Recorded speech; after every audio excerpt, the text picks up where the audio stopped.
Muy buenas, en este tercer y último videoanálisis del circuito Yas Marina o el nuevo circuito Yas Marina que tenemos para este año en Fórmula 1, vamos a analizar los setups, ¿no? Cómo se deben hacer un poco los reglajes aquí para adaptar los coches y hacerlos más competitivos. En cuanto a la aerodinámica, que es el tema del que más se suele hablar normalmente, pues aquí tenemos que la carga total debería ser media.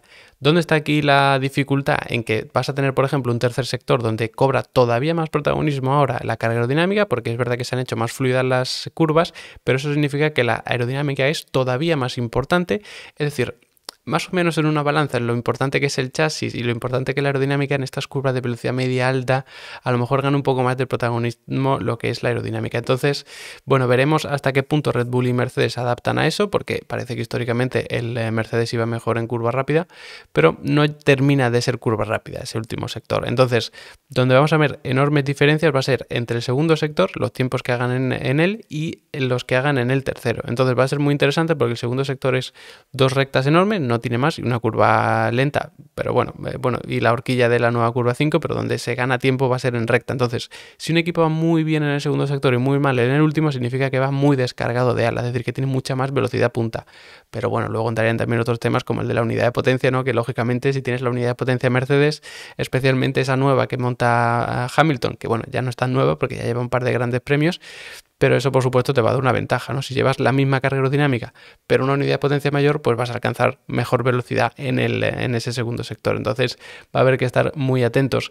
Además, el balance aerodinámico de cuánta carga pongo delante, cuánta pongo atrás, ¿no? Cómo distribuyo la carga aerodinámica, pues antes creo que estaba un poco más adelantada de lo que está ahora. ¿Por qué? Porque antes pues se buscaba que el coche se enroscase rápidamente, sobre todo en ese tercer sector lleno de curvas de 90 grados, que además tuvieses mucho más apoyo en el tren delantero para las frenadas en giro. Y ahora creo que eso pasa a un segundo plano. Entonces puedes descargar un poquito más el alerón delantero o cargar más el alerón trasero en función de cómo jugases tú con tu propia carga aerodinámica, ¿no? Que aquí cada equipo es un mundo.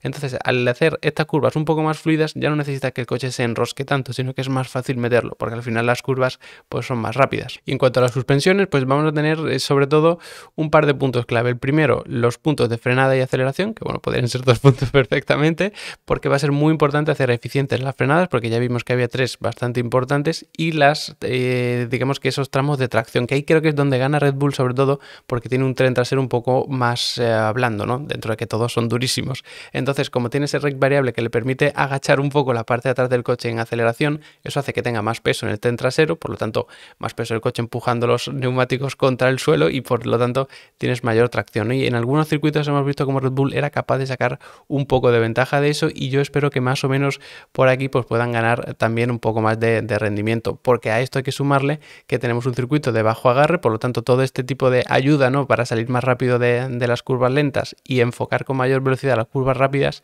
pues son de una ayuda espectacular. Así que quizá por ahí pues Red Bull pueda recortar un poco. Y la otra clave en cuanto a las suspensiones es no tener un balanceo excesivo, porque si tú tienes un balanceo excesivo, es decir, el coche pues se expande por el lado interior de la curva y se comprime por el lado exterior de una forma exagerada, vas a tener un desgaste en el lado derecho del coche mucho mayor que en el lado izquierdo. Entonces, aparte de que pierdes rendimiento, ¿no? Porque al final tú quieres que el coche sea lo más estable posible, vas a tener ese problema, que vas a desgastar mucho el lado derecho, que es el que a ti más te importa en este Gran Premio, el que más tienes que cuidar. Así que veremos si hay algún equipo que sufre sobre todo por ese desgaste del lado derecho, porque si tú permites que se balancee demasiado poniendo unas suspensiones a lo mejor un poco más blanda que favorezca en el grip mecánico y tal, pues puedes sufrir a lo mejor mucho desgaste de ese lado, y a lo mejor en clasificación a una vuelta no se nota mucho, pero luego en carrera cuando tengas que gestionar con los neumáticos más blandos, pues habrá que ver, porque históricamente se han desgastado bastante poco los neumáticos aquí, pero ojo porque este año nos podemos encontrar alguna sorpresa porque al final ha cambiado el trazado,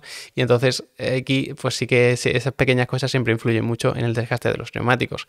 Luego tenemos por supuesto más elementos, como puede ser el tema de los frenos, que ya sabéis que aquí pues sufren bastante por esas frenadas fuertes, que hay mucho espacio para refrigerar y eso pues nos da un breve respiro o le da un breve respiro a los equipos, pero vamos a tener que poner unas tomas de refrigeración bastante importantes, y esto va en contra de la eficiencia aerodinámica que siempre queremos buscar, porque tenemos unas rectas muy largas, ¿no? Entonces, como tenemos una recta muy larga y luego un sector lleno de curvas, tú quieres mucha eficiencia aerodinámica, es decir, que el coche tenga mucha carga aerodinámica y el menor drag posible. que si tú estás buscando eso y encima tienes que poner unas tomas de refrigeración de frenos muy amplias, aquí tienes un problema, porque eso tiene un drag inducido, ¿no? Te provoca mayor resistencia aerodinámica. Así que veremos cómo solucionan este problema. Si alguien intenta, digamos que reducir un poco más las tomas de refrigeración, y eso le cuesta caro, porque al final eso se puede ver en que salga en llamas y además sobrecaliente más todavía los neumáticos, que al final están pues muy cerquita de los discos de freno. Entonces ahí va a ser, yo creo, un tema muy interesante. Y en cuanto al balance de freno,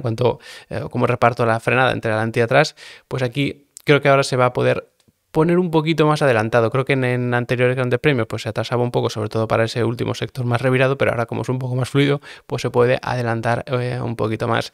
Y luego pues sí tenemos muchos más elementos. Por ejemplo, el diferencial va a ser muy importante bloquearlo, sobre todo en salida de curva, es decir, cuando dé gas, que las dos ruedas tengan el máximo agarre posible, aunque desgaste un poco más, porque empezar, por ejemplo, la recta, entre las curvas 5 y 6, que es la más larga del circuito, con mucha velocidad es fundamental.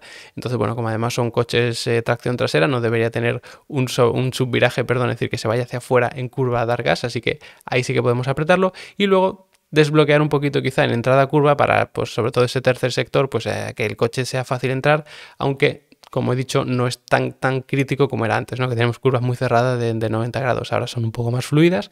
Entonces, bueno, puedes permitirte que el coche subvire un poquito más y hacerlo más estable, porque eso pues suele ser un poco más cómodo de pilotar.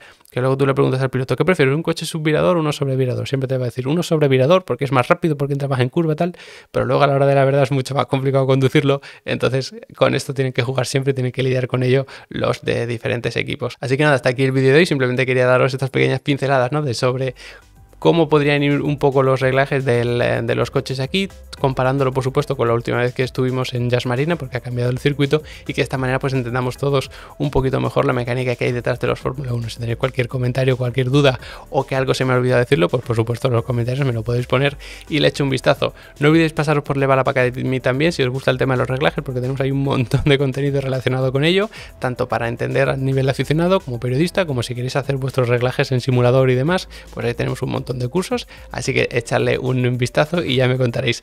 No olvidéis suscribiros para no perderos el análisis que vamos a hacer después de la carrera, y nos vemos en él.